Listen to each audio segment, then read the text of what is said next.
Ustavni odbor Crnogorskog parlamenta utvrdio je prijedlog najvišeg pravnog akta Crne Gore.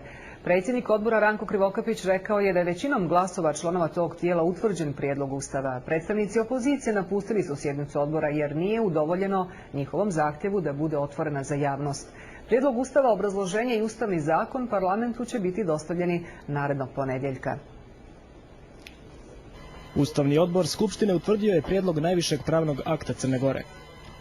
Imam zadovoljstvo da objavim da je Ustavni odbor danas utvrdio predlog Ustava Crne Gore.